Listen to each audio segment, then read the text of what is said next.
Hello and welcome to Pilgrims to the Premier League episode 47, a Football Manager 2021 series here on Boston United FM. We took over Boston United in National League North with the solitary aim of reaching the top level. This is season 10 and we're now in the Premier League. 5 promotions, all of which earned by winning the league. We survived our first ever season in the top tier, finishing 14th.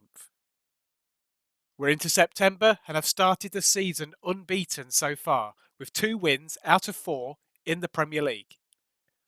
We began the season with a 2-2 draw at home to Burnley, then beat Aston Villa by 2-1. A 0-0 away draw at Brighton kept up our run, and we recently defeated Newcastle United by 1-0 in our last match. We also advanced in the EFL Cup, winning at home to Championship side Sheffield Wednesday. All of our home games are now taking place at our brand new stadium, Paul Bastock Park. Arsenal are the visitors today. We are one of 5 teams still to taste defeat in the Premier League, and Arsenal match our record. Victory for either of us could see us rise into the top 3 at this early stage. Liverpool are backing up last season's title win with a 100% record so far from their 5 games. We have spent a good amount of money over the summer transfer window, as instructed to by the board. We have also sold several players, such as striker Pablo Moreno to Luton Town for £5.75 million, and defender Luke Thomas and forward Ruben Osborne, both of whom went to Stoke City for £5 million each. In goal, we have Kieran Slicker, a £2.3 million new signing from Bournemouth, and he is yet to concede a goal for us in his 2 Premier League appearances. We have 2 brand new starting fullbacks too. Joachim Konoplia is a right back who cost £3.7 million from Middlesbrough. On the other side is Tottenham Hotspur loanee Lionel De Benedetto, an 18-year-old Argentinian wonderkid. He's already scored twice. Josh White returns for another season on loan from Manchester United, and his partner is, at least for now, George Edmondson from Rangers. In the last couple of weeks, we've actually changed our tactics. Both our formation and overall style are new. Essentially, our attacking midfielder has been switched from an advanced playmaker to a deep lying playmaker behind the midfield too. Uruguayan Fabio Carranza holds that role at the moment, signing on a free. Fellow South American Alvaro Jose, from Brazil, partners Niall John in the middle. We spent £15 million on him, coming from Sao Paulo in his home country. A new left-sided inside forward is Turkish international Ramazan Keleş, who came in from Trabzonspor for £14.5 million. We also have a new first-choice striker, Milorad Nikolic, a Bosman free transfer from Red Star Belgrade in his native Serbia. On the bench, the only new players are Dale Anderson, a Scottish international wide man from Celtic, and Andreas Verngren, a £2.1 million transfer from AIK in Sweden. Don't worry, long-serving striker Tai Soji is still with us. This year's squad seems to have more strength in depth, and we've now switched to a more possession-based strategy, working the ball forward rather than relying on fast counter-attacks. It's time to go play Arsenal.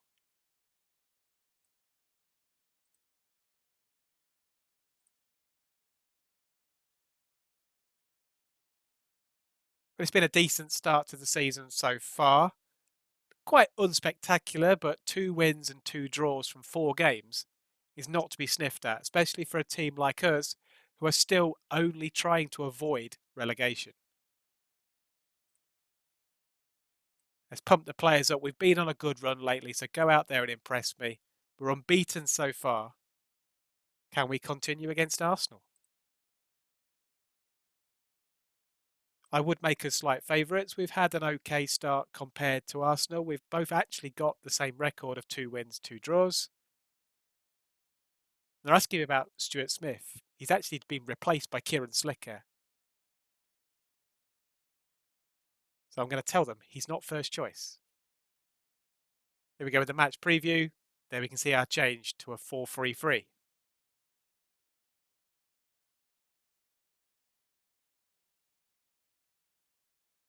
And Arsenal are going for 4-2-3-1. There's the table. We're the last two teams to play this weekend. We're the ones with the game in hand. So let's kick off.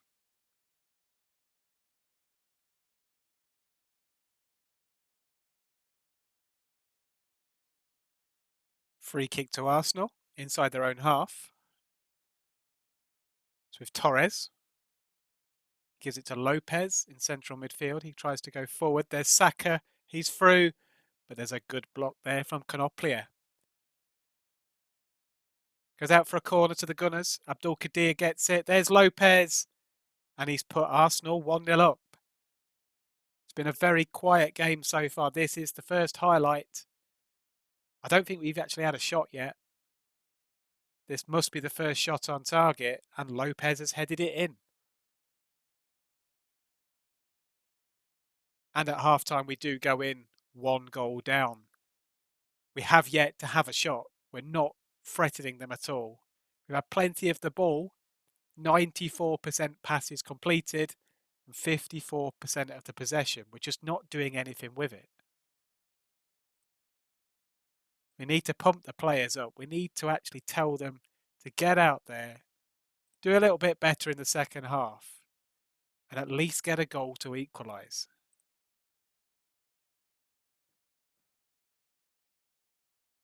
Tarati, the Arsenal keeper, with a free kick. They patiently build from the back. Here's Powell to Stevens. They swap passes back to Torres at the back. They've got a Torres in midfield as well. Here's Lopez. Gives it to Paolo, gets the cross in. There's Priest. And he's made it 2-0. There was a hint of offside, I thought. But with VAR in operation, it doesn't look like it's being referred.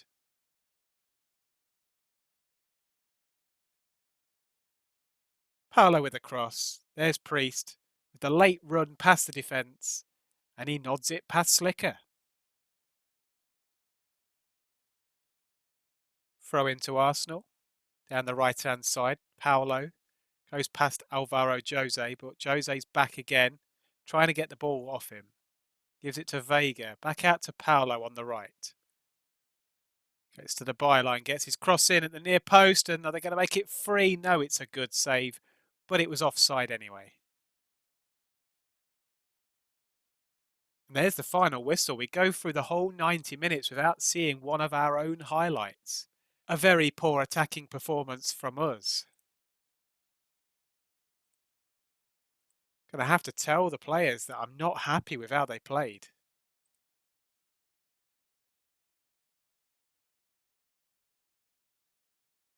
I think we're going to have to say that we learned a lot. Maybe we do need to be a little bit more direct.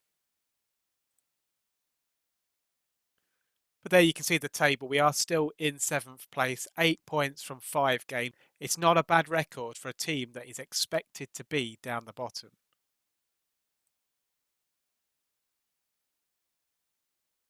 And as the headline says, Arsenal did indeed coast past us. We very much were quiet in front of goal, just 5 shots overall. And our next match is away at Watford, and then we face Chelsea in the EFL Cup 3rd round.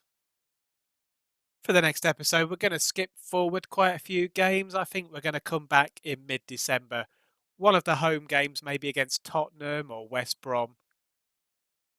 And we'll see where we are in the league. Hopefully we'll be performing a little bit better than we did today. That was our first defeat of the season, so can't really complain that we've got to mid-September and then lost our first game. But we do need to keep picking up the points. But if you've enjoyed the content of this episode, please don't forget to leave a like. And for more videos, please subscribe. Thank you very much for watching.